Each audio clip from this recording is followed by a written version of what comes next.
сейчас, на данный момент, в Кыргызстане я являюсь главным судьей. У каждого стиля со временем меняются какие-то правила определенные.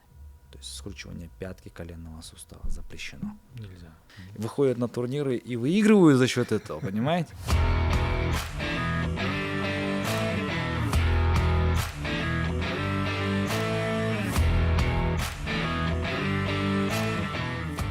Здравствуй, дорогой зритель. Сегодня у нас в Баатыр подкасте главный судья Федерации ИМАФ Кыргызской Республики Тилек Бапанов. Здравствуйте, Агай. Сегодня мы хотим обсудить с вами про единоборство в целом, что это такое и какое это направление. Как ваши дела? Хорошо, как ваши? Отлично. Я очень рад вас приветствовать. Здравствуйте. Агай, расскажите, как вы пришли к спорту и что это такое вообще? Пришел, это был 92-й год. Было давно. Меня еще не было тогда. Ну, многих не было еще тогда. Пришел в 92-м году, после такой бум прошел, когда чуть-чуть начала информация появляться, фильмы начали появляться. Вышел фильм «Игра смерти», начали демонстрировать. Это Брюс Ли, где он там в розовом, говорю, желтом костюме с черными лампасами. Легендарный фильм. Вот. Насмотрелся. Сразу, во мне проснулся Брюс Ли. Я все умею, все могу. И вот в таком ракурсе и получилось, что как бы ребята с района пошли на карате. Тогда же не было такого понятия, никто не понимал, что виды единоборств делятся по стилю. Просто поняли Да, по Брюс Ли то, что... Да, он просто Брюс, он там бьет он руками, бьет ногами, а в каком стиле он передвигается, все никого не интересно было. Все думали, что это карате, потому что карате было на слуху и все. То есть там не было там, например, там тэквондо, там, кунг-фу, шу, каких-то вариантов таких не было. И никто не знал, что, например, вообще Брюс двигался в своем стиле. Это потом, естественно, когда там больше углубляешься, интересуешься, вот это все заходишь, тогда только понятно было, что это вообще, оказывается, стиль, который он сам изобрел, джит-кундо. Вот. Насмотрелись, ребята с района, мы пойдем на карате, я к родителям, можно я пойду на карате? Ну иди. Вот так я пришел на карате, занимались, через 3 месяца узнали, что это не карате, это тэквондо. А потом? То есть никому не интересно было. А просто брали, занимались? Да, просто приходили, тренировались, занимались, там, удар такой, стойка такая, все остальное. Очень было похоже. Вот. И выяснилось потом через 3 месяца, что это тэквондо. Ребята, которые, например, не понимали, в то время никто и не понимал на самом деле. Говорят, ой, это оказывается не карате, я хотел карате заниматься, и часть ушла. Остались остались те, кому нравилось. Я говорю, мне нравится, я остался. С тех пор, и очень долгое время провел именно в этом стиле, в тэквондо. У меня следующий вопрос был такой, кто ваш кумир? Но на него вы уже ответили. Да? Вы знаете, насчет кумиров и все остальное, да? В то время, да, то есть дети, подростки, у них есть свои кумиры, до сих пор уже есть. И я вот, например, в преподавательской деятельности, тренерской деятельности, вот у меня есть детишки маленькие, постарше, потом более взрослые ребята тренируются. И у каждого они все разные. Почему? Потому что информации много. Сейчас, в данный момент, да? Что? Есть же такая поговорка, Google тебе в помощь, да? Вот и все. То есть любое имя забиваешь, он тебе просто выдает, кто он, откуда там и все остальное. Чем занимается, какой стиль у него и так далее, и так далее, и так далее. Поэтому и кумиры сейчас они перерастают. Он сейчас такой, завтра у него кумир другой, послезавтра другой. Почему? Потому что информации много. У нас в то время не было такой информации. Да. Все закрыто. А вот кто был стимулом, да? Вот вы же пришли все-таки к спорту, и вы же хотели на тот момент быть как-то похожи, или вот следовали кем-то, или вообще, или просто вам занималось ходить, или вот как вообще? Вы знаете, короче, стимулом были пояса. Да. У нас вначале у всех белые пояса, потом белый пояс с желтой полосочкой, желтый пояс. Это переход на следующий уровень, да? Это в тайквондо, да? Тайквондо это гэпы. Да. То есть 10-й гэп, 9-й гэп, 8-й гэп и так далее, так далее. По цветовой гамме они, конечно, отличаются все. Нумерация, опять же, да. И, скорее всего, стимул как раз-таки вот этот и есть. Подняться по гэпам, подняться до черного пояса, получить его в конце концов. Получить признание, да. Понятно. Агай, можете тогда более поподробнее, расширенно рассказать, как вот этот ваш путь? Сейчас, в данный момент, вы являетесь тренером. До этого момента я услышал то, что вы выходили в профессиональный рынок, занимали определенные места. Вот этот путь в целом, вы же не стали сразу тренером, а были спортсменом, да? Вот этот путь можете тогда рассказать, как это все было? Тренерский или спортивный? С самого начала, как вы стали спортсменом и как вы перешли на тренерскую позицию? Знаете, столько времени прошло, что я точно помню, что это был 99-й год, когда я начал преподавать. До этого были спортсменом? Да, я выступал. Не, я и в 99-м выступал, и в 2000-м выступал. Я выступал до 2009 года, дрался, выступал. Ну, такое есть понятие, как бы, играющий тренер.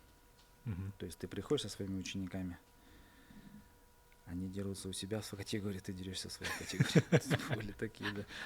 А еще бывало такое, что ты сейчас дерешься, к примеру, а на соседнем, например, на соседней площадке ты судишь. Ты там судишь, тебя здесь вызывают, ты быстро бежишь, переодеваешься, выходишь, дерешься, опять переодеваешься в судью, опять бежишь на площадку выступать. Это на тот момент вам настолько интересно было? Или спортсменов не хватало? Или как вот этот Вы знаете, момент? вот этот интерес, вот этот весь интерес и к боям, и к судейству, и к тренерству, это благодаря моему тренеру. Он просто мне сказал: Телека, надо. Надо, чтобы ты был судьей здесь. У тебя хорошо получается, давай. Ты знаешь там правила и все остальное. Попробуй. Естественно, тренер сказал, ты не скажешь, нет, я там не могу и все остальное. Тренер сказал, то все там, все это забылось. закон, да, это закон, это табу. Даже до сих пор это так есть. До сих пор так. Сейчас, например, у нынешней молодежи чуть вот в этом плане чуть по-другому. По-другому это как? Допустим, с дисциплиной проблема, да, или в чем? Да. Дисциплина. Не все выдерживают эту дисциплину. Молодежь. Сейчас вы же говорите про них. Нынешняя молодежь с тем моментом чем отличается? Допустим, вы же тоже спокон веков там давно-давно занимаетесь, на тот момент знаете, какая там молодежь была, какая у них мотивация была. И сейчас, в данный момент, у этого молодежи какая мотивация? И как они занимаются вообще? Чем они отличаются? Знаете, когда мы выступали, у нас были одни перчатки на 30 человек. Я вам серьезно говорю. Мы приходили на турнир, у нас была одна пара перчаток на всех. Одна пара. И вот ты подрался, ты берешь и кидаешь ее на соседнюю площадку. Там, например, наш кто-то дерется. И вот так вот в очередь становились за этими перчатками. Одна пара перчаток. В то время это был дефицит. Не было, да? Да, не было их. Просто, то есть, я не знаю, может, они где-то и там были, понимаете. где-то там. Но у нас не было. У нас не было. И очень редко, когда были там специализированные перчатки, там хорошая форма, там защитные средства какие-то и все остальное. Сейчас это все в доступе. Это все есть. Сейчас ребята, если экипируешь, к примеру, работать, например, одеваешь на него шлем, одеваешь на него капу, одеваешь на него протектор, одеваешь налокотники, перчатки, бандаж, футы на ноги одеваешь, да? Он выглядит как черепашка-ниндзя, да? Это вот, это знаете, это вот как современный рыцарь выглядит, да, в доспехах. Он просто к тренировкам готовится, да? Он готовится к спаррингам. У нас не было ничего. Там, я извиняюсь за выражение, один бандаж на всех, да. Я серьезно говорю, ты вот так его прям скидываешь и перекидываешь вот так вот, и он кочевал вот так по площадке в площадку. Конечно, все старались, чтобы у каждого все свое было, но это было дефицитом. Это был дефицит, и тем более, если даже не то, что они были, но они стоили очень таких нормальных денег, которых у спортсменов нету. И наша мотивация тогда, это был чисто голый энтузиазм. Нам не платили за это, ничего не делали. Медаль, грамота, чемпион. Красавчик. Красавчик, все. Сейчас любители тренируются для того, чтобы стать профессионалом. И чтобы выступать это за деньги, зарабатывать на боях. То есть, что получилось, да? Эволюция. В спортивном мире. Да. Развитие спортивного мира, эволюция. То есть это же не стоит на месте, как и техника, как и знания, как и возможности. Они не стоят на месте. Все двигается, все течет, развивается. То же самое и сейчас. Любители тренируются, набивают себе опыт и уходят в профессионала. Выходят профессионалы и дерутся, уже выступают на мировых аренах, на международных аренах. Да? И это все оплачивается, и, конечно, любому спортсмену это интересно, да? Конечно, конечно. Понятно. Если раньше, например, там ты спортсмен, значит, все знали, что ты бедный. У тебя не было денег. Это так и есть. Чтобы куда-то ехать, да, мы ходили, просили деньги.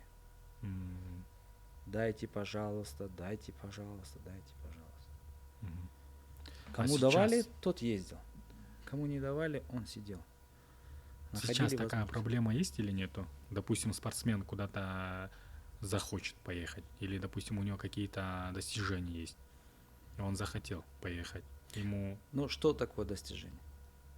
Допустим, он Чемпион занял республики. Первое место. Чемпион. Чемпион республики, к примеру. Да. Ему ехать никуда не надо. Он здесь, в Кыргызстане. А если достижения каких-то, например, международные там и все остальное, ему надо ехать. Естественно, кто в нем заинтересован?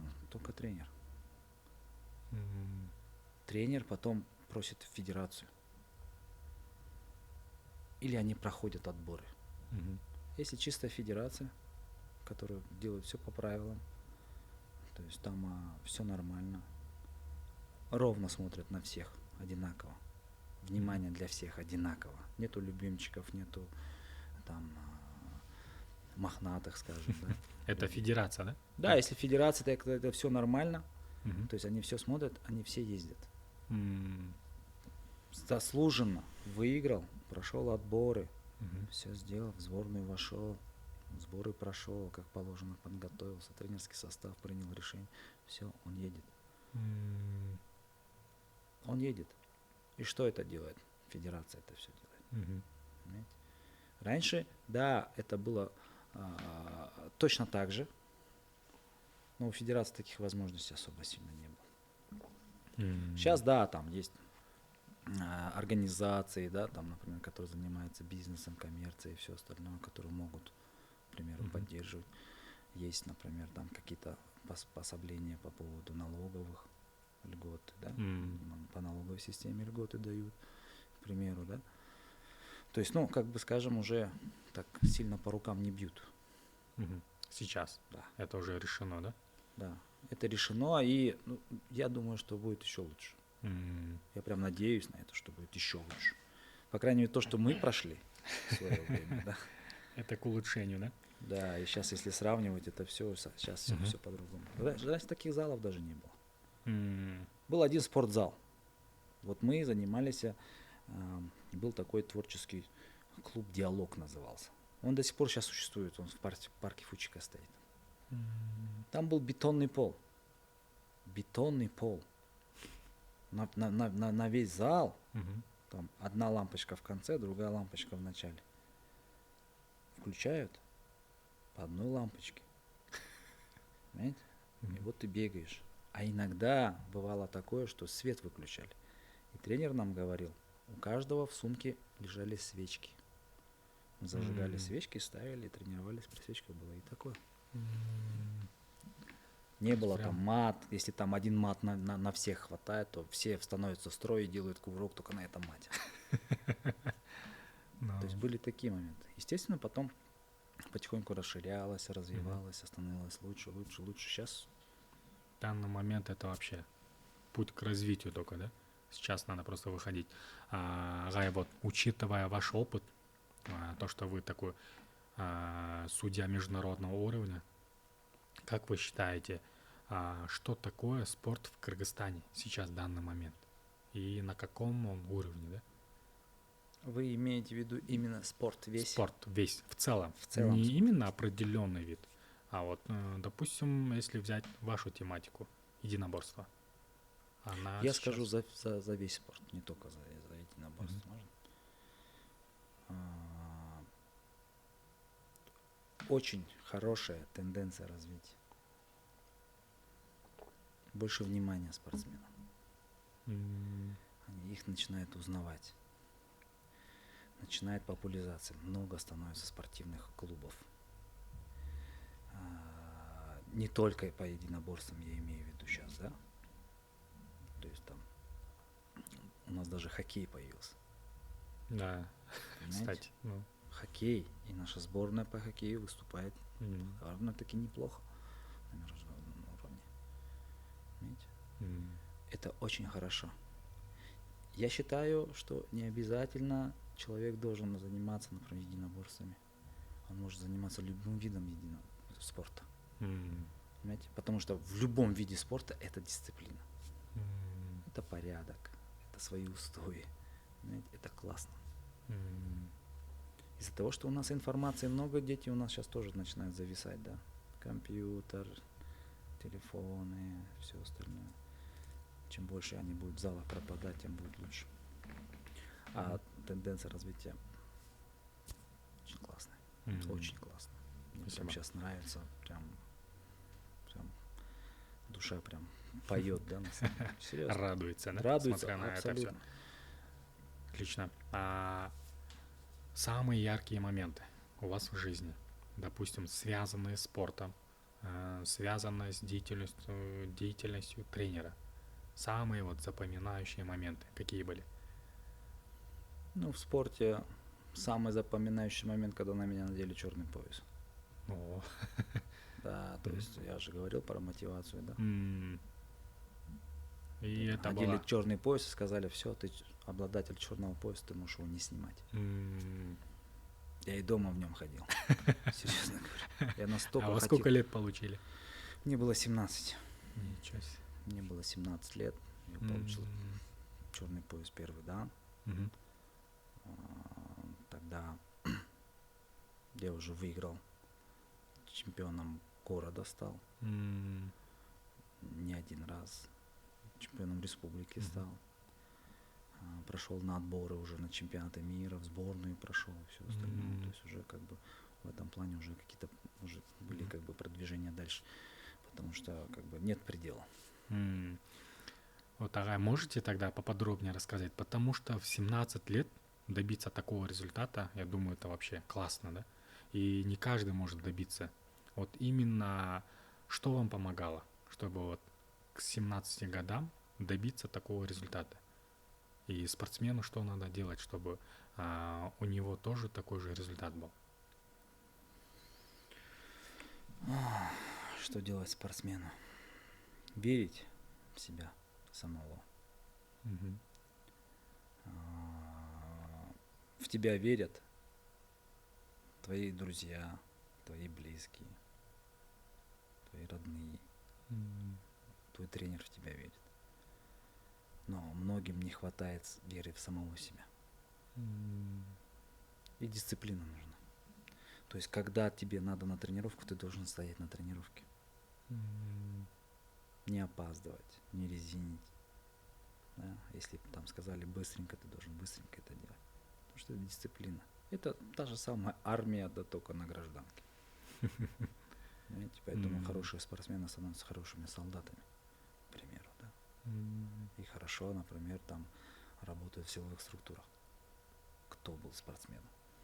И среди силовых структур всегда, если он спортсмен, значит ему больше доверия, чем тому, кто не занимался. Почему? Потому что они уже понимают, что такое дисциплина, они знают, что это парень, он дисциплинированный, он понимает, что происходит, если ему сказали, он сделает. То есть есть команда, есть приказ и так далее, да. Если там, в силовых структурах это приказ, то здесь команды. Верить в себя, это больше всего. По поводу того, что есть ребята, которые получают черные пояса и раньше. До 17? До 18 есть. Ну, да, скажем так, в тэквондо, в карате. То есть это более одаренные. Более одаренные ребята. Но, по крайней мере, получив, я считаю, что у каждого свое время. И он должен именно в свое время попасть и получить именно то, что нужно ему именно в свое время. Значит, его время пришло, и он получил то, что он получил. Мое время в то время пришло именно в этом плане. В 17 лет получить черный пояс, это достаточно такой этот.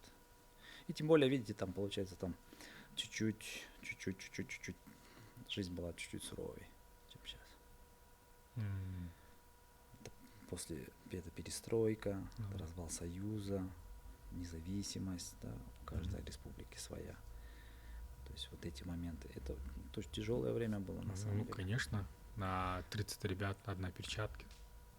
Да, да. Это действительно тяжело. У нас на самом деле была большая группа. Большая группа. У нас в одно время в одной секции около 80 человек занималось. Осталось только двое. Антонина Шевченко и я. Да. Мы одноклубники. В одно время практически начали. Понимаете? Они сейчас до сих пор в единоборствах. Они, да, до сих пор занимаются. До сих пор занимаются. Это, видите, вот такой вопрос был, я не успел на него ответить. Что такое спорт в моей жизни? Да. Неотъемлемая часть моей жизни. Это образ моей жизни.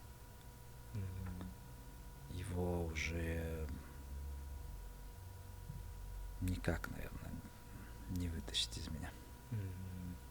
Часть вас. Да. Понятно. Супер. Даже, наверное, хирургическим путем не получится. Это неотъемлемая часть, это уже все, это уже, знаете, это мое, оно настолько внутри в меня, в каждой клетке, в каждой фибре моего тела, да, скажем так. Ну и, естественно, как бы хочется, чтобы и следующее поколение тоже было привязано больше к спорту, чем нежели к каким-то другим моментам. Ну, конечно, это здравые мысли, здоровое общество в том числе. Да. А с помощью спорта каких результатов или каких высот вообще, чего вы добились с помощью именно спорта? Вот занимаясь им, находясь в нем.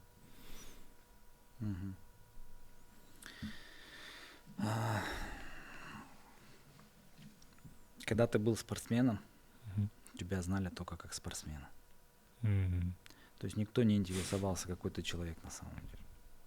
Что ты делаешь, как ты смотришь, какие мысли, все остальное. Это вот буквально вот нынешнее поколение сейчас любит рассказывать о себе. Должны рассказывать о себе. Мне тоже, вот, например, ребята, мои же ученики говорят, а что вы... Про себя. Да, Инстаграм у вас такой какой-то жиденький, Фейсбук у вас такой непонятный.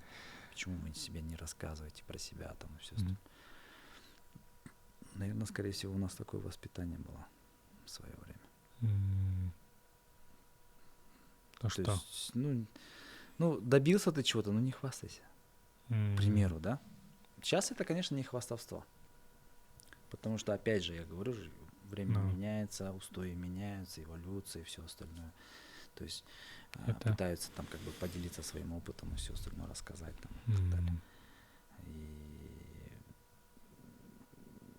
мои тоже ребята тоже знакомые говорят, вот ты такой-то, вот такой, вот ты столько лет в этом всем, ты сейчас вот такой.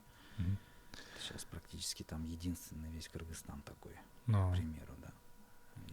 И почему ты не говоришь об этом? Давайте тогда воспользуемся моментом.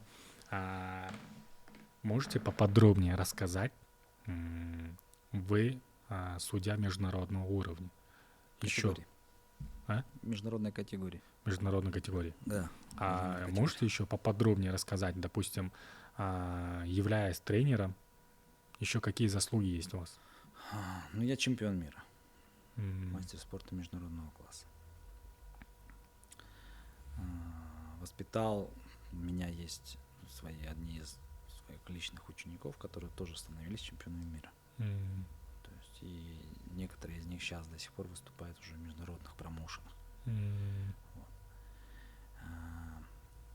Есть такие ребята. То есть что еще? Я судья международной категории по тайквондо, по тайскому боксу и по ММА. По тайквондо там, конечно, это давно было. Это сейчас надо подтверждать это все. То есть возобновлять, если нужно. Ну, сейчас на это времени особо сильно нету, потому что все забито боями, тайским боксом, ММА. И практически нету времени, чтобы еще какую-то другую стезю взять. О том, что как бы я судья международной категории, ну да, это, наверное, я единственный на документах такой. Ну, есть ребята тоже, которые получали в свое время международные категории судейские, но они дальше не пошли, они остановились. И когда судья не подтверждает свои, например, свое присутствие, то есть не приезжает на турниры, то есть не судит и все остальное, естественно, про него забывают. А каждая категория, она дается на определенное время. Надо будет его каждый она не раз пожизненная. подтверждать, да? Она не пожизненная, как звание, как черный пояс. А это не пожизненное. То есть ты работаешь, подтверждаешь из года в год, получаешь пролонгацию, работаешь и как бы в этом плане. Но если ты один раз получил и где-то там остался, естественно, как бы это все сроком давности отзывается, все лицензии отзываются. Если ты хочешь возобновить, тебе придется опять приехать на какой-то чемпионат или на какой-то семинар, и опять все заново пройти. Доказывать это, да? Да. То есть опять напомнить о себе, возобновить и уже как бы стараться идти в ногу со всеми вместе, чтобы они тебя знали, помнили о тебе, доказывали. Видите, просто дело в чем? У каждого стиля со временем меняются какие-то правила определенные. Например, то, что было, например, лет 5 назад с ММА, давайте далеко не будем ходить, с ММА, и то, что происходит сейчас, очень много изменений. Вот говорят, бои без правил.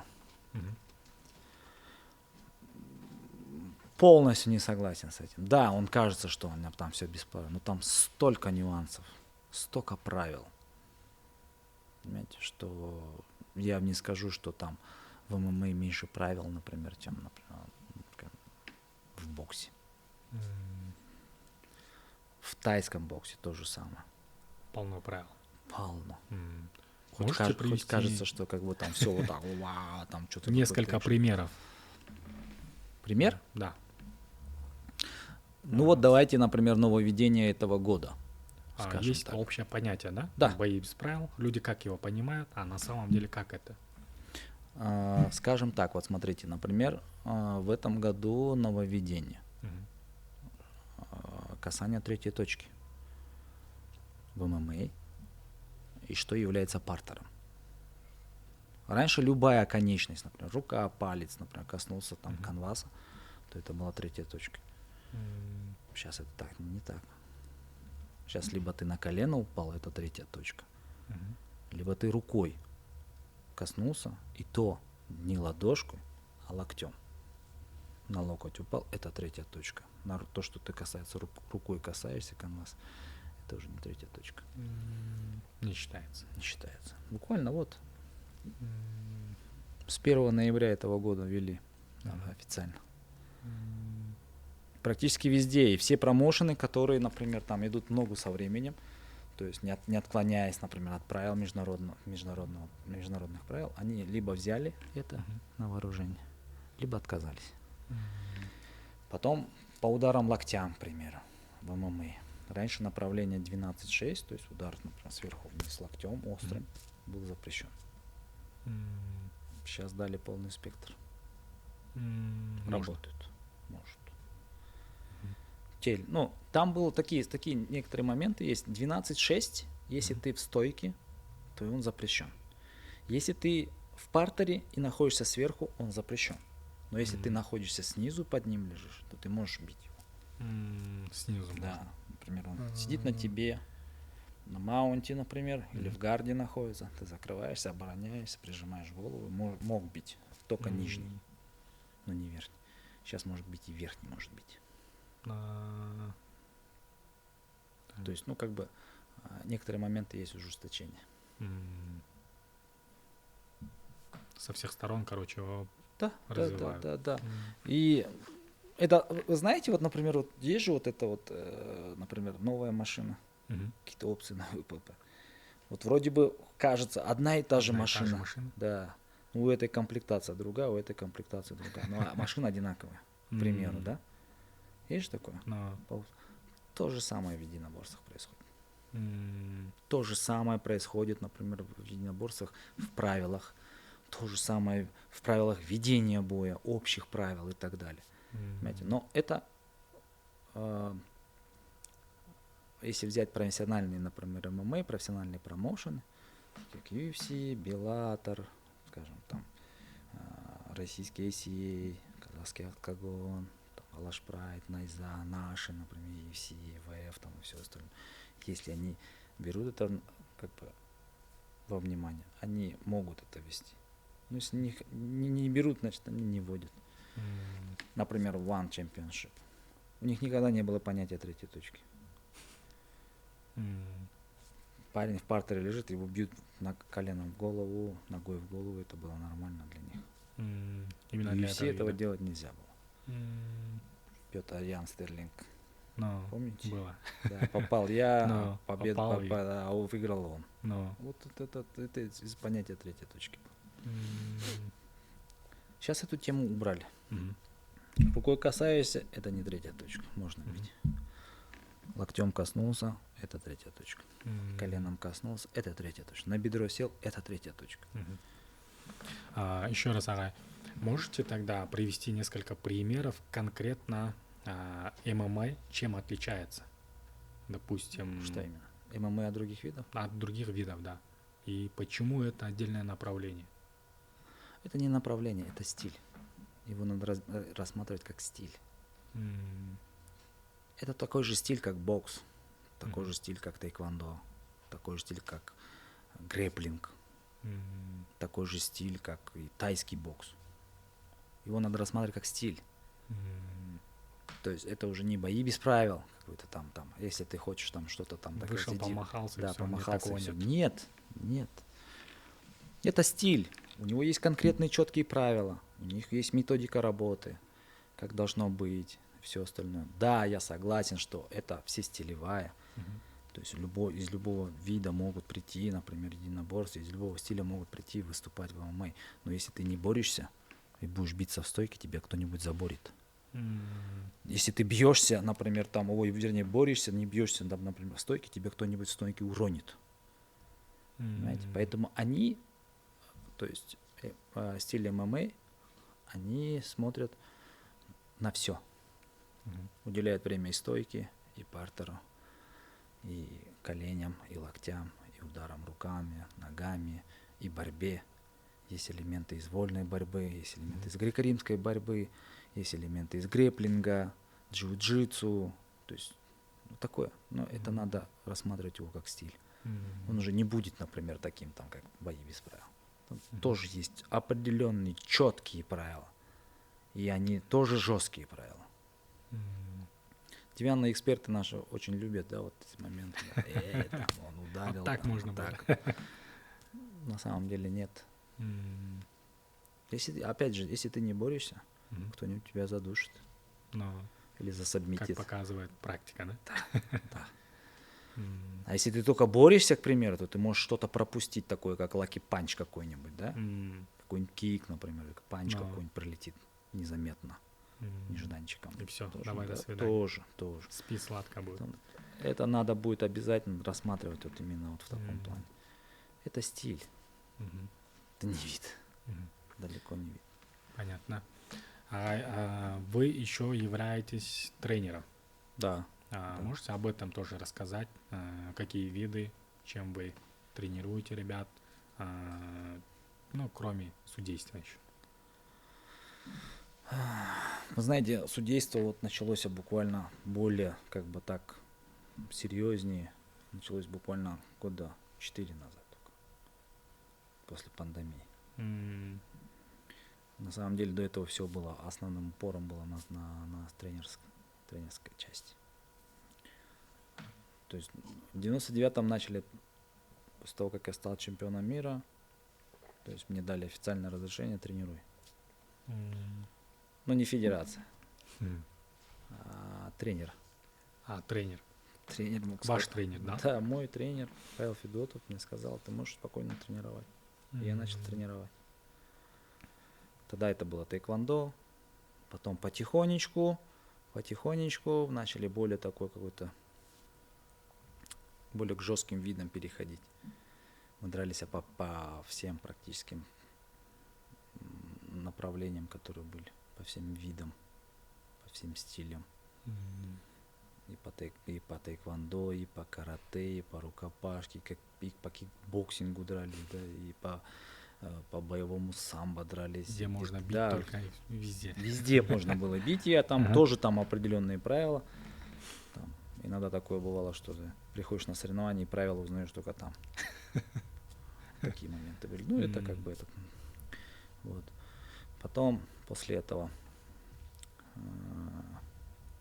тоже-то, опять же, по рекомендации тренера, начали уделять такое внимание, как партеру, борьба. Не было матов, одевали налокотники на коленники и на голом полу боролись.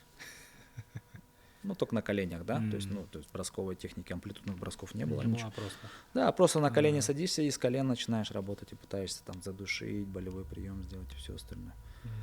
Такое было направление. Потом это все переросло в такое направление, как про-тэквондо. Даже турниры мы проводили по про-тэквондо. То есть в про-тэквондо разрешались проходы в ноги, амплитудные броски, удары локтями, удары коленями, все виды удара руками, ногами, лоу-кики разрешались и все остальное.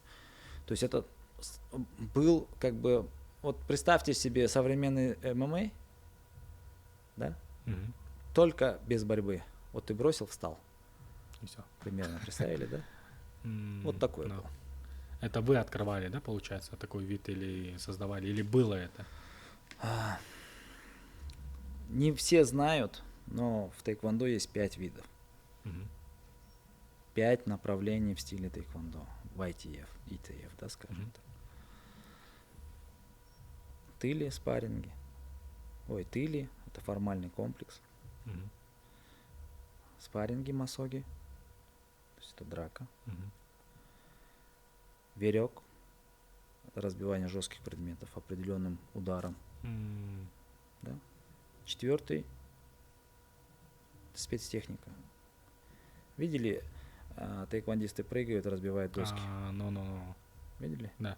На определенной высоте, опять же, разбегаясь по определенным ударам. Это чемпионат тоже соперничество. Кто выше задрал, разбил, поломал доску, кто выигрывает.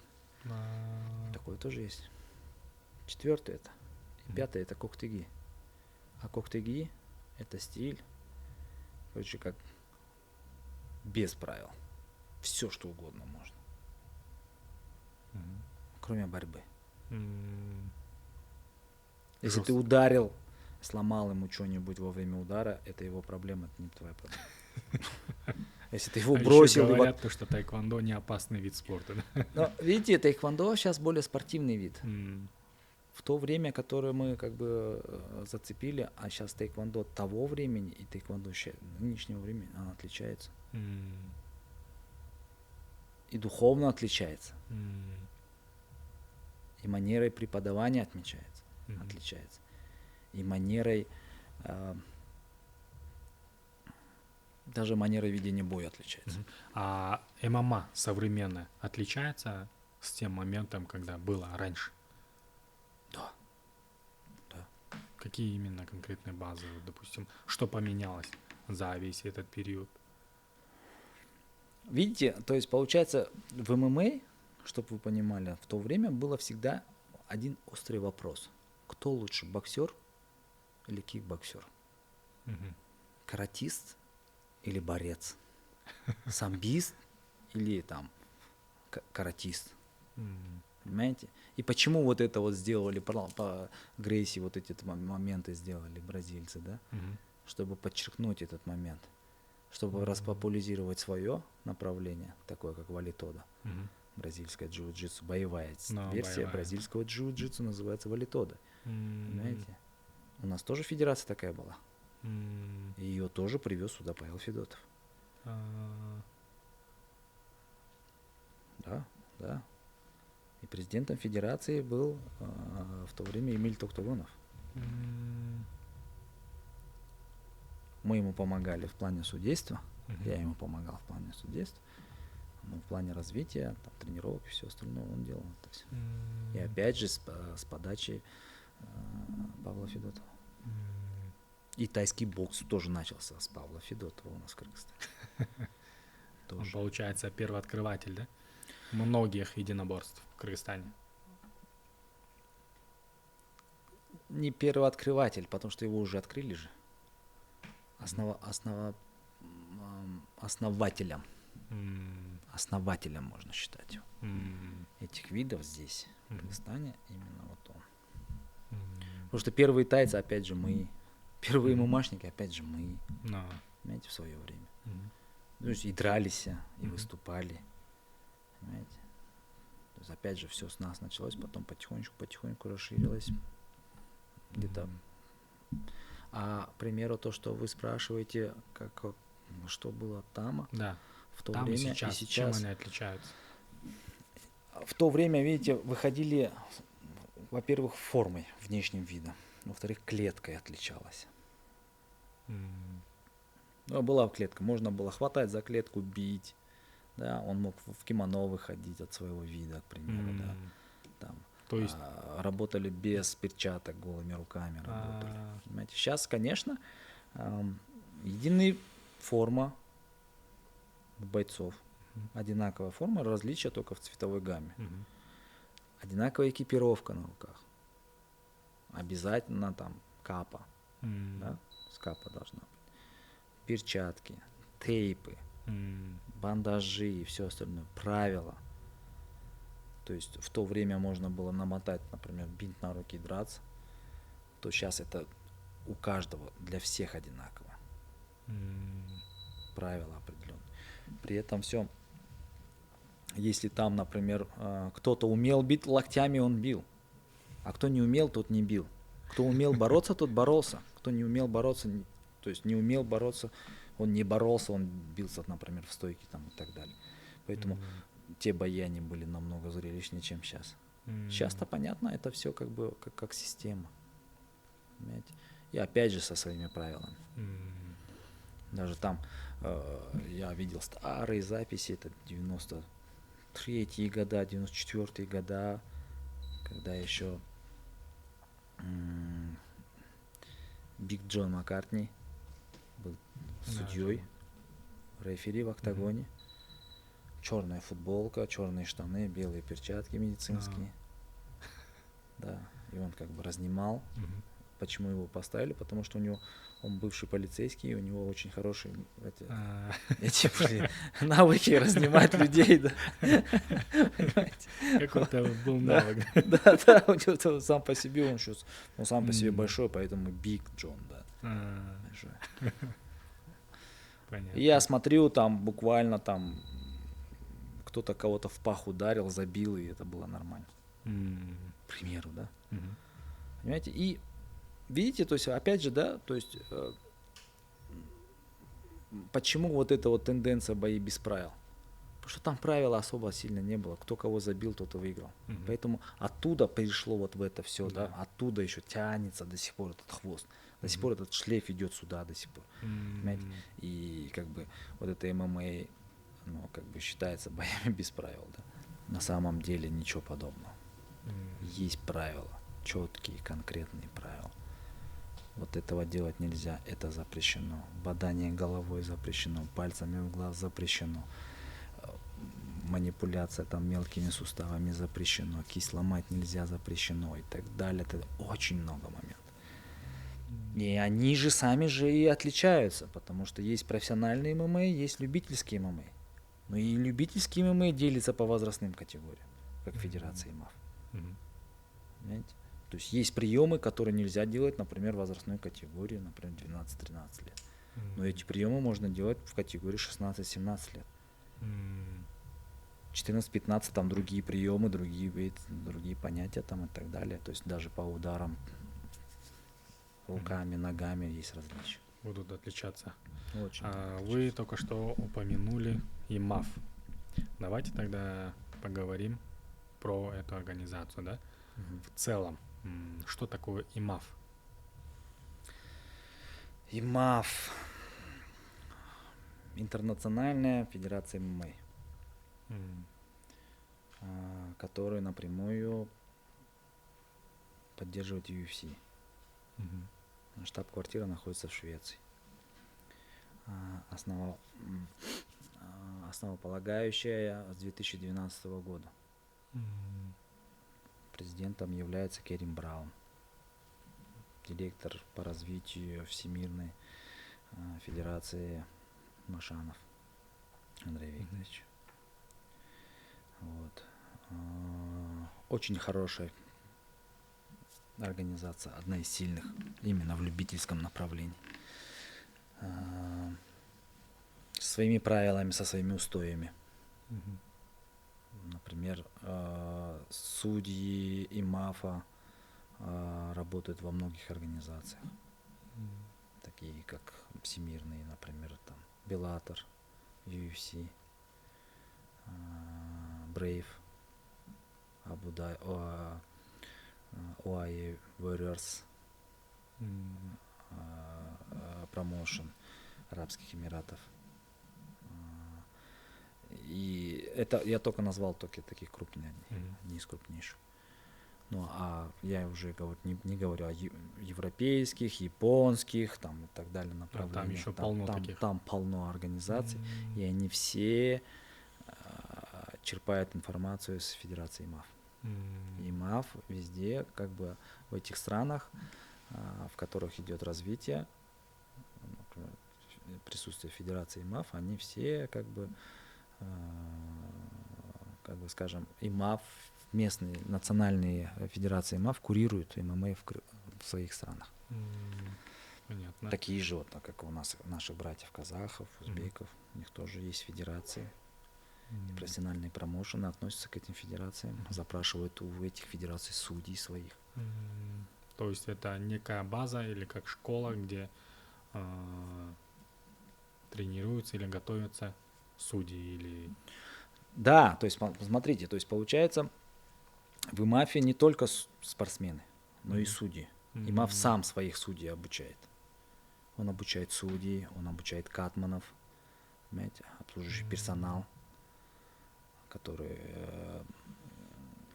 те же самые, которые ребята, волонтеры, которые готовят бойцов, выводят их из раздевалки, доводят до арены, чтобы боец не потерялся там где-то по дороге и вышел именно в свой гейдж, клетку. Вот. Чтобы он именно туда вышел, а не в какую-то другую сетку попал, да. То есть очень такая, хотя, например, когда вот так вот смотришь, к примеру, когда на одной площадке 5 гейджев стоит, и вот такой муравейник, и постоянно кого-то вызывают, постоянно что-то говорят, вроде бы так со стороны смотришь, ничего не понятно. А когда вовнутрь заходишь, все понятно, все четко, ты прекрасно знаешь, где ты, кто ты, как ты должен работать, понимаете? Куда тебе идти, как сидеть, как стоять и все остальное, как ты должен выглядеть, как ты должен себя вести. То есть это все обучаются люди. И категорию, вот вы как говорили по международную категорию, например, судейскую по ММА, я получил в Федерации ИМАФ. Именно там? Именно там. И сейчас, на данный момент, в Кыргызстане я являюсь главным судьей этой федерации, только национальной здесь, на нашем уровне. На последних чемпионатах, на последнем чемпионате в Узбекистане чемпионат мира был среди взрослых. На последнем чемпионате меня уже вывели из ряда всех судей, поставили уже старшим судьей. Такой вот. Такие заслуги. Отличное достижение. Рад за вас. Спасибо. Спасибо. Но это не только для меня, это практически для всего Кыргызстана. То есть я пытаюсь сейчас наладить вот именно вот эту вот работу, именно судейскую, чтобы наши судьи правильно работали. По крайней мере, сейчас вот смотришь на наших, например, судей. Ну, надо работать, короче. Понял я. Давайте еще раз для спортсменов. Да. Что может дать ИМАФ? О, это самое интересное, знаете. Давайте. Потому что я на эту тему могу разговаривать хоть до утра, если у нас время есть. Давайте, потому что все ждут этого. Что такое ИМАФ и что она может дать всем спортсменам. Вот смотрите, для спортсмена это приобретение определенных навыков. Это очень важно. Почему? Потому что, к примеру, есть категории. В ИМАФе есть определенные категории. И эти категории, они отличаются друг от друга. Манерой ведения боя, регламентом боя, технической оснащенностью боя. Есть категория UT. Это категория 12-13 лет. 12 да, это дети. 12-13 лет. Их юниорчиками называют. Ну, дети. 12-13 лет. Удары в голову руками запрещены. Ногами в голову удары запрещены. Удары наносят только в корпус, лоу-кик. Коленями не бьют, локтями не бьют. То есть, чтобы вы понимали, например, то, что касается стойки. Уже можно смело работать. То есть не ожидая, что тебе где-то что-то прилетит. Да. То есть они уже как бы более смело работают, разбивают стойку, заходят, например, в партер упали, они только борются. Ground and pound нету. То есть не добивают ни руками, ни ногами. Ни в корпус, ни в голову. Любое направление вот такого замаха в сторону головы — это стоп, это фол, это нарушение. Первое нарушение — это устное предупреждение. Второй раз он так сделал, это уже минус балл. Третий раз так сделал, его дисквалифицировали. Правило, да? Дальше то, что касается в партере. Вот упали они в партер. Есть определенные сабмишины, которые запрещены. Их делать нельзя. Почему? Потому что они травматичны. Если ребенок в этом возрасте такую травму получает, он когда будет взрослым, он будет уже очень травмированным. То есть нельзя крутить тайхолы. То есть скручивание пятки коленного сустава запрещено. Нельзя. Потому что он в этом возрасте порвется, когда будет взрослым, он будет рваться его постоянно. К примеру, да? Например, все давление, то, что касается на шейный сустав, позвоночник, да, запрещены. Даже та же самая гильотина, к примеру, если вы знаете, например, положение партера, то удушающий, который выполняется лицом к лицу. То есть голова противника находится здесь, лицом вниз, к примеру, да? То есть мы начинаем тянуть, вторая рука должна быть под мышкой. Чисто за шею вот так вот взять и вот так вот вытянуть, этого делать нельзя. К примеру, удушающий реверкорнарчок, обратный хват, ну, как бы скажем, многие трактуют на нашем местном, скажем, языке, это гильотина со спины, то есть удушающий со спины. Ты его взял, ты можешь его просто вот так вот задушить. Это будет нормально. Но если ты на него сел, вот он лежит на животе, сверху он садится, берет его за шею и вот так начинает вытягивать, это запрещено. Этого делать нельзя. Любые манипуляции, например, суставной части руки, локтя, плеча, там, кимура, американо, армбар, открытый локоть открылся, его останавливает. Уже нельзя. У детей останавливает. Вот только открылся, вот уже сустав, все, появился сустав, все, его останавливает. Не дают такого момента, чтобы он там еще время ему там вагон времени, да, чтобы он там руку крутил, там пытался вырвать и все остальное. Потому что детки 12-13 лет, они еще не особо сформированы, как бы не особо состоявшиеся как бойцы. Они могут этот момент пропустить. Резко дернет, он травмируется. И на всю жизнь. Да, это практически на всю жизнь. Поэтому мы сейчас эту политику и ведем. Понимаете? Чтобы 12-13 лет было без сотрясения мозга. Вы даже сейчас, наверное, спросите, а как же, например, если там зашел, вот так вот поднял, вот так вот бросил его? Амплитудные броски запрещены в этой категории. Отрыв бойца с двух ног с канваса запрещен. Даже если он запрыгнул на него, к примеру, то ты не имеешь права вот так его бросить. То есть вот эти слэмы запрещены. Слэм это... Когда его да, выкидывают. его вот об канвас, когда бить начинает, это запрещено. Этого делать нельзя. И вот посмотрите теперь, сколько правил вот в этом. Где здесь бои без правил? Где? Нету их. Нету. Много. Там очень много правил. И чтобы вот эти вот все соблюдалось, понимаете, судья должен быть натасканный во всех отношениях. Он не только, например, там ударником должен быть, он еще и партер должен знать. Виды болевых приемов, как из них выходить, как их освобождать, по крайней мере.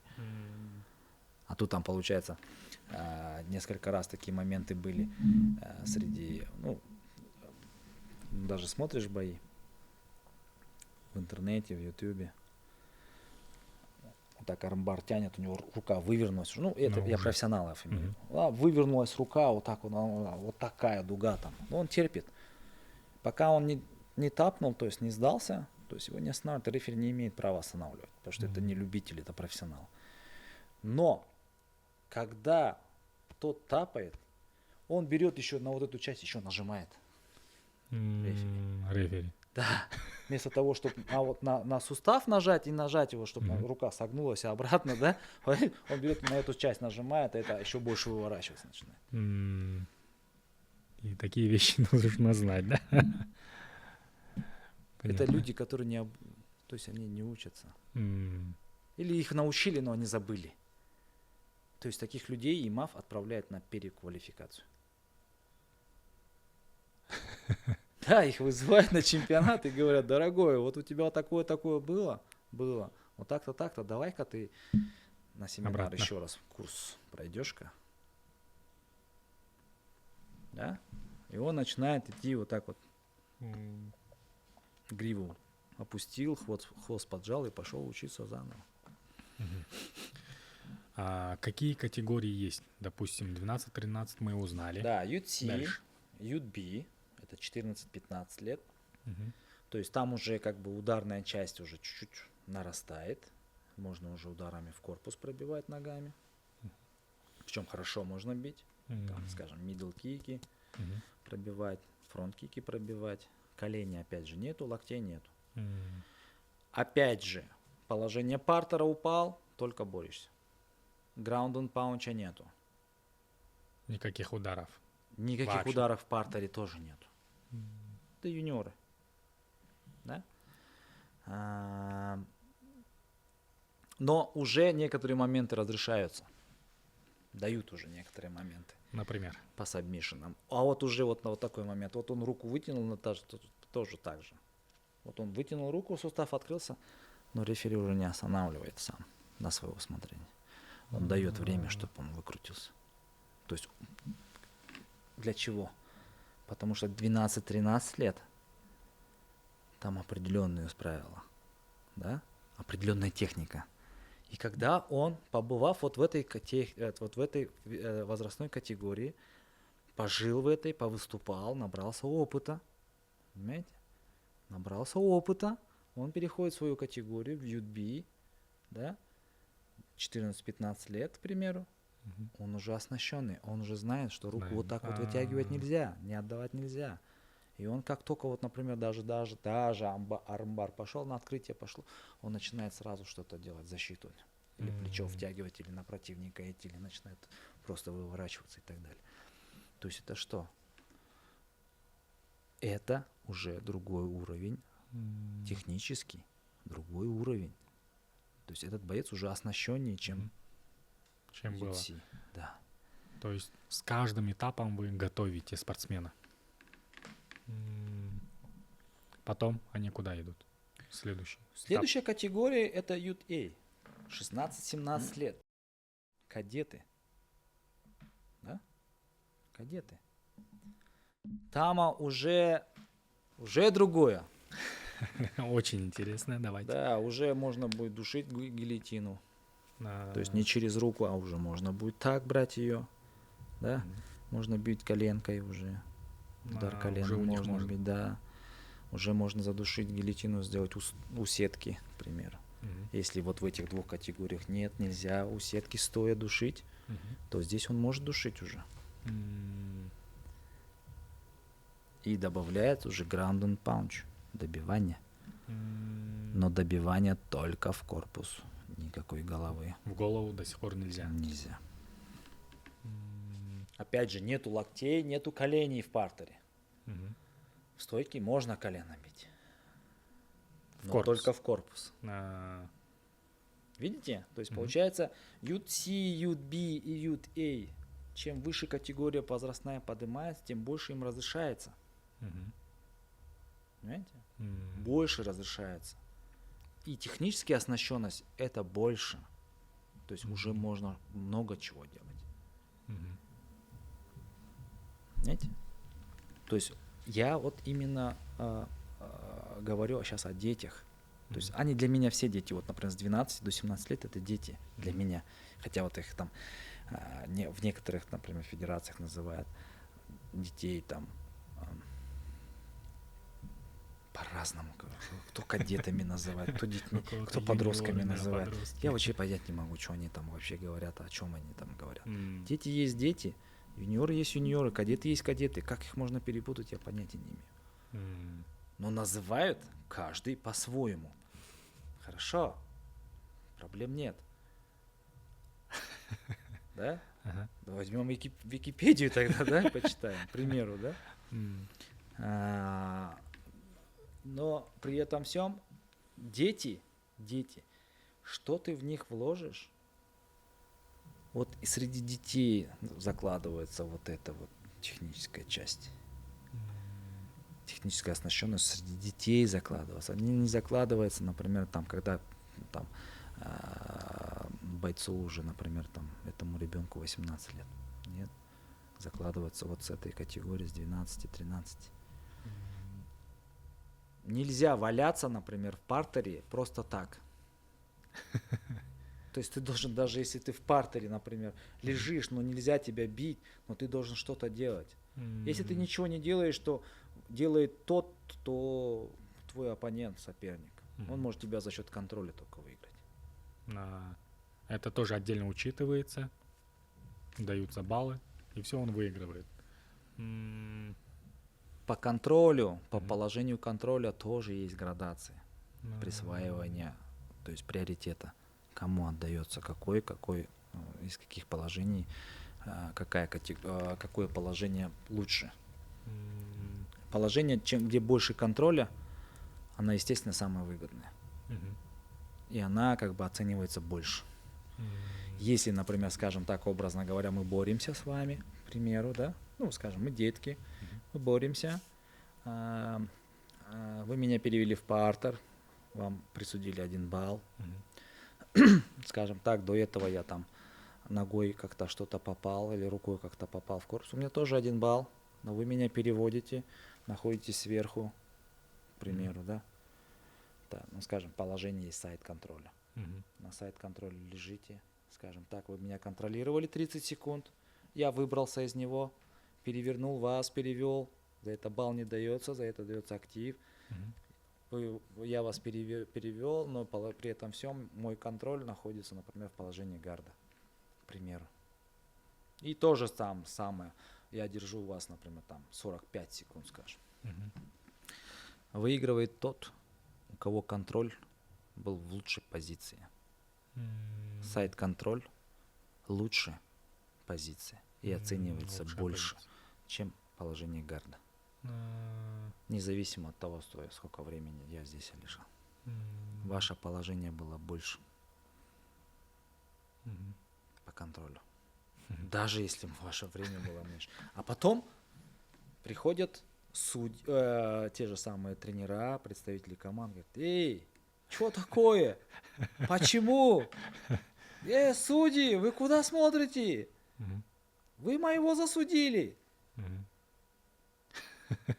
Вы своих тянете.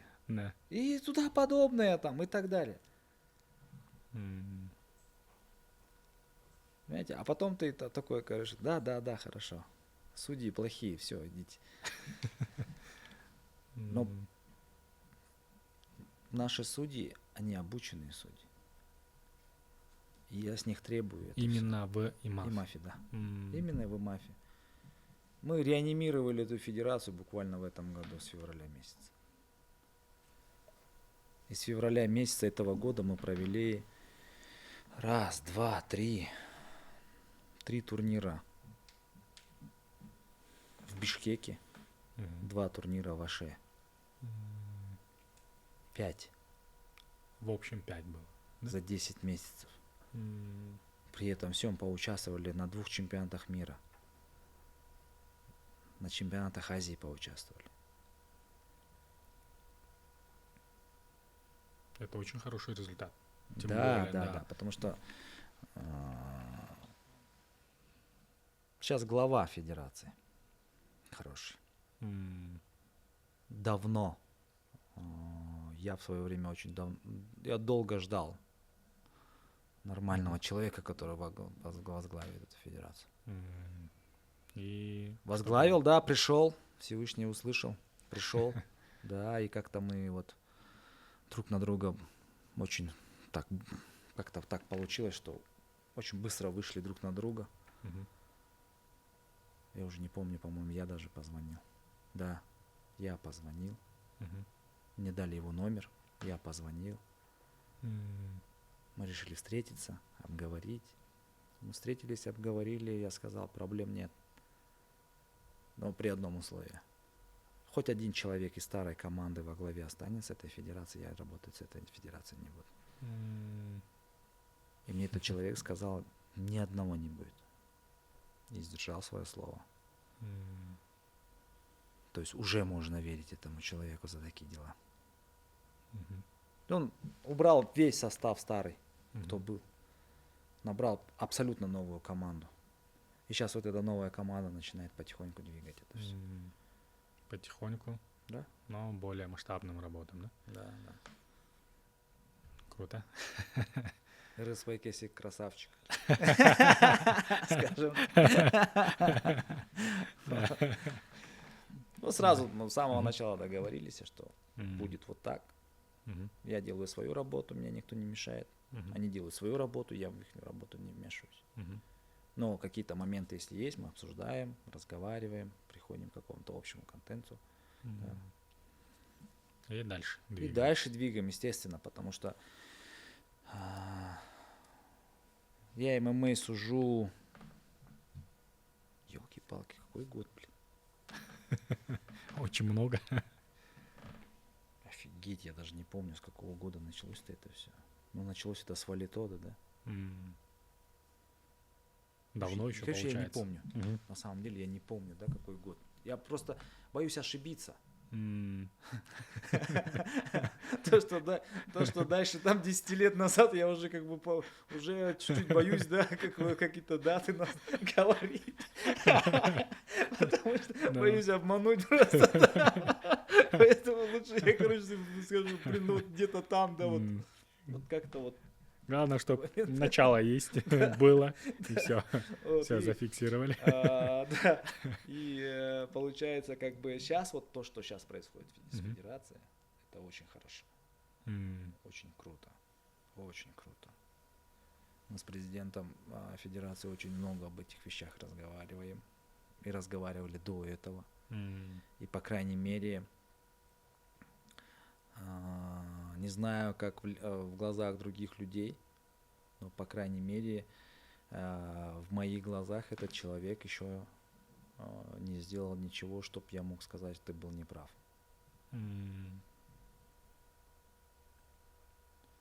То есть взгляды совпадают? Да, да. И в одну сторону. Короче, мы, да, в одну сторону смотрим, да. Понятно. Потом есть дальше категории, уже это молодежь, 18-20 лет категория, и взрослые, 21 и выше, да, 21. Вот это интересный момент. Чем они отличаются? 18-20 и 21+. Почему именно вот эту часть тоже вы поделили, или это как вообще? Это делили не мы, такие устои Всемирной Федерации. Для чего это делается? Ну вот представьте себе. Давайте такой момент. Парень был в категории 16-17 лет, ему исполнилось 18 лет. Он переходит во взрослую категорию. Но там человек сидит, которому 22 года. И он сидит в этой категории 4 года. И провел, например, там, если он европеец, например, он провел за эти 4 года 8 чемпионатов международных. То есть я говорю сейчас о чемпионате Европы, вернее, да. Нет, не Азия, Европа к Азии не относится. Это чемпионат Европы и чемпионат мира. 2 турнира выездных у него в год. Колоссальный опыт для него. И он это сделал не один раз, к примеру, а сделал это 4 раза. 4 года он это делает. В год по 2 раза. Итого 8. И здесь бедненький наш кадет, который был 16-17-летним, да? Я не скажу, что он как бы плохой, понимаете? Но уже по своду правил в этих категориях можно бить в голову и ногами, и руками. И гранд энд паунч можно добивать уже в голову в партере. И есть разрешение практически на все болевые приемы. Кроме скручивания пятки, это опасная вещь. Остальные все. Можно. Если тебя будет тянуть на армбар или на кимуру, к примеру, да, то там никто останавливать не будет, пока ты не тапнешь, не сдашься. И вот этот, скажем так, новоиспеченный взрослый, да, попадает в эту категорию, да, и в первом бою попадает под такого человечка. Что с ним происходит? По нему просто проезжаются. Правильно тогда. Да? Да. И потом, когда мы говорим о том, что мы смотрим на всех одинаково, как мы смотрим на всех одинаково, когда вот такая ситуация происходит? То есть я абсолютно согласен с политикой именно имав. Я против того, чтобы дети били в голову. Чтобы они оставались здоровыми. Да. По крайней мере, пока они не стали взрослыми. Чтобы не были пробитыми. Понимаете? Потому что каждый родитель, да, каждый родитель, у каждого ребенка есть минимум один родитель. И он хочет, чтобы этот ребенок был у него здоровый. Чтобы когда пришло время, например, там, создавать свою семью, он, по крайней мере, не был инвалидом или с какими-то отклонениями. Кому он нужен будет? Скажите. С разорванной пяткой, с разбитой ключицей.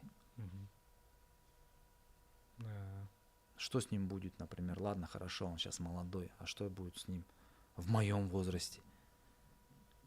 За 40, когда я будет? Что с ним будет? И будет он как барометр ходить на каждый, как его изменение погоды будет влиять, да? Зависеть от этого, да? Ой, завтра дождь, извините, пожалуйста, я буду дома сидеть, потому что будет дождь идти. У меня в дождь болит колено или болит голова. Вот зачем? Вот поэтому и потом говорят, что, например, ММА очень травматичный. Хотите заниматься ММА, выбирайте ИМАФ. И пожалуйста. То есть мои дети, к примеру, я переориентировал своих детей, к примеру, на ИМАФ. Они просто кайфуют. Ученики мои просто кайфуют. Но при этом всем он спокойно говорит, что он занимается ММА.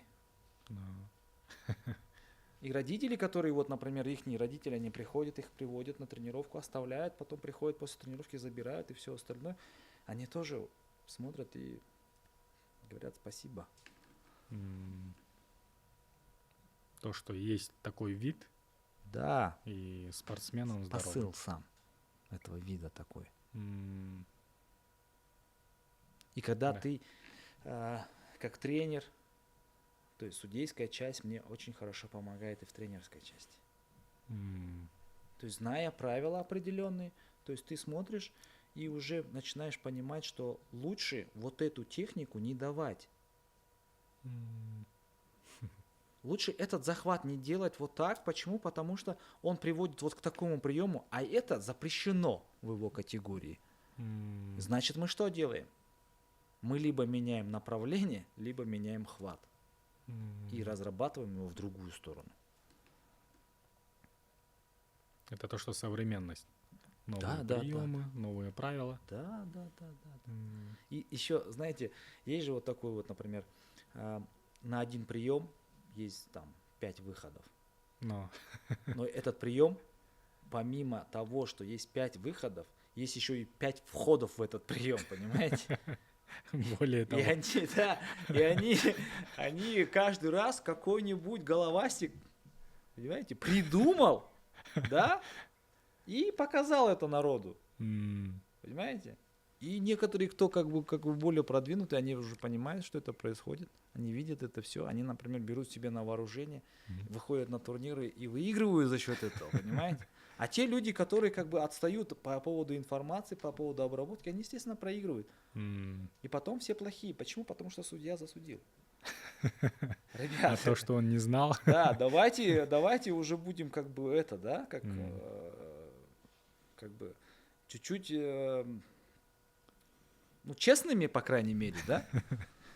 Я провожу семинары, к примеру, судейские, понимаете? Я всем об этом говорю. А давайте по этому поводу поподробнее. Допустим, обучаясь на мировом уровне, вы еще параллельно здесь у нас проводите, да, семинары?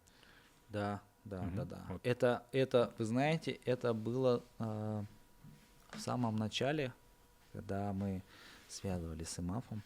В самом начале было самое первое условие. С ихней стороны, не с моей.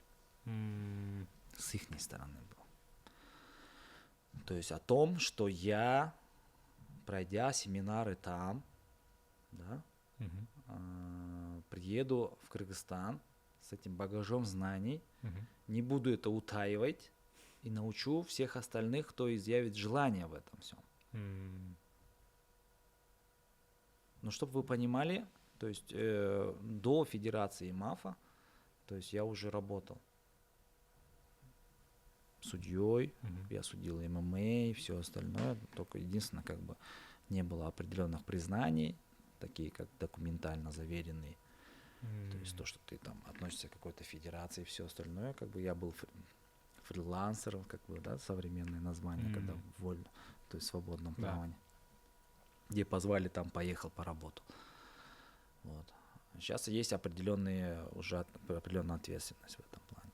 И Федерация ИМАФ, она в самом начале именно первое условие было такое, что я буду обучать, что я поделюсь этими знаниями со всеми остальными. Это было условие. И я сказал, хорошо, проблем нет. Смело. Да, ну, к тому времени у меня уже была своя команда. То есть мы уже обслуживали турниры. У меня есть свой аутсорс судейский. При промоутерской компании ProfDog есть судейский аутсорс. Этот ProfDog сейчас работает с несколькими профессиональными лигами в Кыргызстане. То есть мои ребята обслуживают ихние турниры. То есть я им выдаю своих судей, свою медицину, свой секретариат по поводу документации, чтобы она была правильная, чтобы проводили турниры, судьи, чтобы они как бы не сажали там с улицы, Айбек, пойдем там посуди. Кого попало. Да, это мой друг, он там дрался раньше, пойдем. Такого нет. Мало драться в прошлом, мало, надо учиться. Но, по крайней мере, судья без багажа за спиной в бойцовской части в свое время, в прошлом, да, он не будет так хорош на самом деле. У него должен быть опыт. Хоть чуть-чуть, но он должен быть опыт у него. В плане как бы посмотреть с другой стороны боя. Знать, да? Да, знать, как спасать. То есть у меня уже к тому времени были судьи свои. И я просто взял и всех своих ребят просто перенаправил еще и на ИМАФ параллельно. Сейчас вот судьи, которые у меня работают, наши, бишкекские, кыргызстанские, сейчас у меня несколько представителей есть. Представители Таласа, Аша, Иссыкульской области, Нарынской области есть, сами бишкекчане есть. Вот. И когда у меня, например, чемпионаты проходят по ИМАФу, они все съезжаются. Да, они получают за это определенные денежные средства. Немного, но приятно. Но хотя бы. Хотя бы. А раньше такого вообще не было.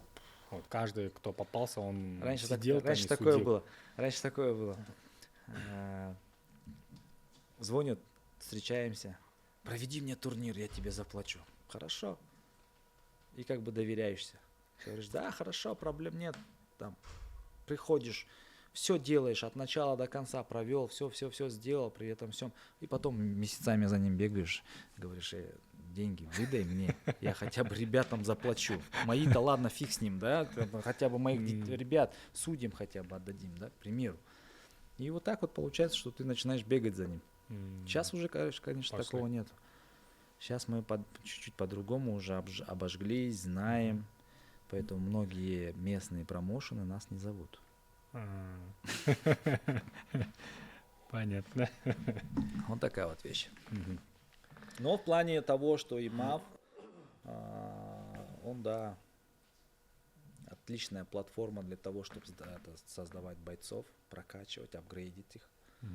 Потому что в профессионалы уходят именно с любительского вида. Вот Макаев недавно провел 15 декабря бои в Брейве в Бахрейне. Чемпион мира по ИМАФу. Он вроде дважды. Трехкратный чемпион был? мира. Трехкратный чемпион мира. Далеко Всё ходить классно. не надо, вот он живой. Явный пример. Явный пример. также а могут таких сделать- много. Таких много.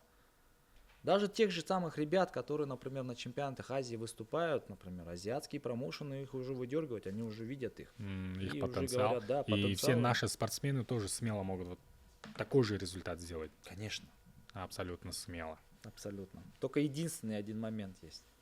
Мгм. Профессионалы в ИМАФе не бьются. М, В ИМАФе выступают только те, у кого нету профессионального рекорда. То есть такой, как Topology или Шердок. Мгм. Такого не должно быть. Не должно быть. Нет, смотрите. В Topology или в Шердоге, ну сейчас уже не Шердок, а Topology Topology, больше, да, да, везде. потому что Шердок уже как бы упраздняют там, потому что я насколько слышал, их ловили на каких-то движениях, махинациях А, с рекордами. Topology более прозрачный и более как бы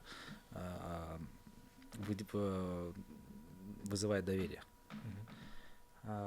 Если в Topology есть егошний Шердок, вернее, егошний есть градация, мгм. к примеру, да, то есть есть профессиональный рекорд в Topology, но если там написано аматeur, а аматeur это любительские бои, хотя, например, ИМАФ, он вводит в Topology, вводит Topology рекорды ребят, которые выиграли чемпионат мира, чемпионаты Азии, чемпионаты Европы, панамериканские игры, все остальное, они вводят в Topology, но с определенной сноской аматeur. Есть аматeur, значит это любители. Нету аматeur, это профессионал, он в ИМАФе не бьется. То есть даже если он побился в других организациях, но аматeur, Да, Можно. можно. м, Можно. понятно. Но если он побился в организации профессионально, Мгм. есть, Да. например, там подтверждение видео, фото, там все остальное, его сразу завязали. Ну его, то есть, как бы свернули и уже сказали, все, короче, до свидания. Он не То есть, выступает. да, он по ИМАФу, по любительскому уже не будет выступать. По крайней мере, у нас в организации. М, В нашей организации он биться уже не будет. мгм. Он может выступать в других организациях, проблем нет, которые могут там допустить его. Но в ИМАФе он биться уже не будет. Или может дальше продолжать уже карьеру профессионального вида, да. Но я считаю, что в профессионалы надо уходить не так, как сейчас ребята 18 лет и уходят в профессионал. Что такое 18-летний профессионал? Совсем молодой. Тем более у него нету никаких обкаток. Он не совсем понимает. Полуинвалид потом выходит оттуда. И вот, как вы говорите, кому он нужен потом, да? Можно уходить после 22, М, когда- 24 уходи, да, например. То есть продолжая уже дальше, как бы ты набрался уже как бы определенного опыта, можешь выступать, например, в профессионалах и все остальное. Ну, это классно, молодец, правильно. То есть хорошее направление. Но наши же, все же гонятся зачем? За деньгами. Но Ну, ребят, это и основная цель, наверное, у них, чтобы вот было что. Да. Что-то, да? естественно, потому что если бы спортсменов нормально поддерживали до конца, Мгм. да, до конца, то есть не так, как в начале там чуть-чуть, а потом как он там добрался до конца, фиг его знает, да. То есть если как бы поддерживать, то поддерживать надо до конца, до каких-то результатов, а не так, чтобы там на полпути его бросили. Нет. Понятно. Про ИМАФ мне очень интересно, Арай. И давайте ваш взгляд. На что? Как она будет развиваться у нас? И что нужно делать для этого, чтобы было больше спортсменов, именно здоровых, как вы подчеркнули, то что ИМАФ — это хорошее направление именно в стиле, да, единоборств. И- Надо рассказывать об этом людям. Мгм. Видите, то есть получается, что такое спорт? Спорт — это определенный круг сообщества определенных людей. Мгм. Понимаете? Определенные люди, такой маленькие, там не больше, например, 1000 людей, к примеру. Ну, я не думаю, что, например, есть федерации, у которых там 50 тысяч членов федерации, к примеру. Хотя есть такие, да, могут быть, да, почему нет? Но обычно их меньше. Вот они знают, что такое, к примеру, ИМАФ, к примеру. И то это вот сейчас мы начали как бы продвигать вот это направление, делать турниры, показывать людям, что турнир должен проходить вот так, а не так, что там бардак какой-то, да. У клетки все стоят и там кричат, там, давай, там, туда-сюда. До клетки там никто не должен стоять. Они не должны мешать судьям работать. Походил я на местные наши, я уже не хожу туда. Сидит судья, вот здесь клетка, сзади на него там, там, давай. Мешает на него залазит, он вот так вот отталкивает, и сам на бейс.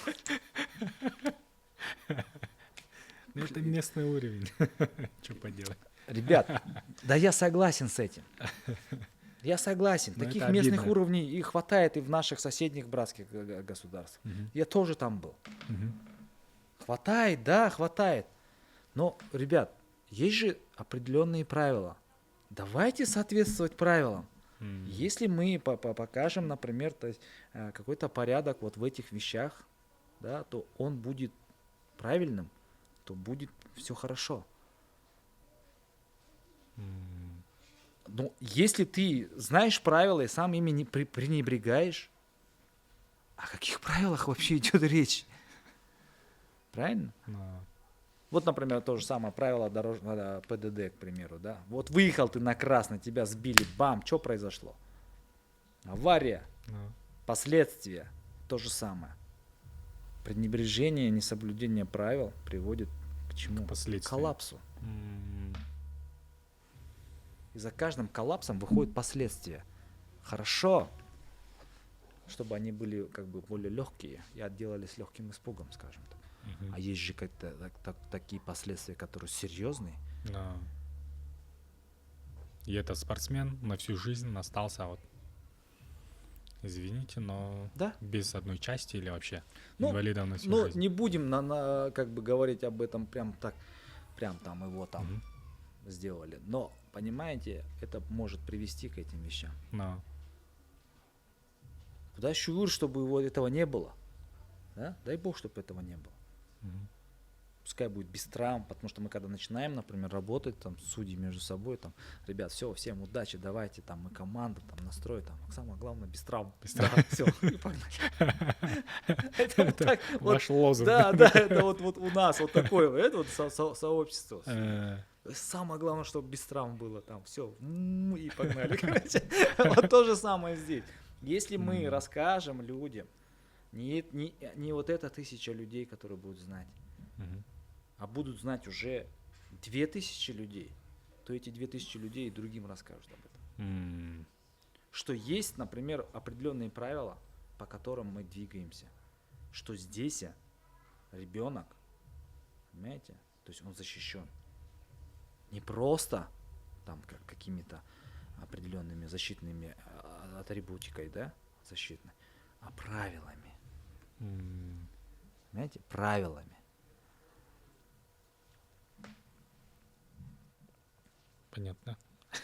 Если вот эти моменты довести до определенных людей, к примеру, да, скажем, давайте вот у вас спросим, к примеру, такой пример. Ребенок хочет заниматься ММА, занимается, но выходит на соревнования, где добивают его в партере, граундом патч, в голову. В голову. А ему вообще там 12, да, или да. 10? Давайте 12, да. Давайте 12, да? Или где не добивают, к примеру. Вот в тот момент, когда ему 12 лет, куда вы отдадите его предпочтение? Ну, естественно, где он будет более здоровым, не бьют его. Более защищен. Да. И самими правилами. Ну, это каждый родитель хочет так. Да, и мы хотели бы, чтобы это все было бы, знаете как, чтобы каждая наша федерация ММА в Кыргызстане именно от этого отталкивалась. Давайте растить здоровое, как бы, новое поколение, да, наше. детишек наших. Понимаете? Да.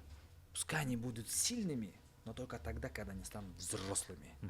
Готовые. Да, и готовыми к этому пришли. И как можно больше целыми, да?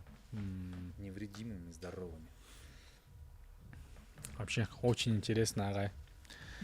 Спасибо вам большое, огромное. И в конце хочется, есть ли у вас какие-то пожелания для наших зрителей вообще?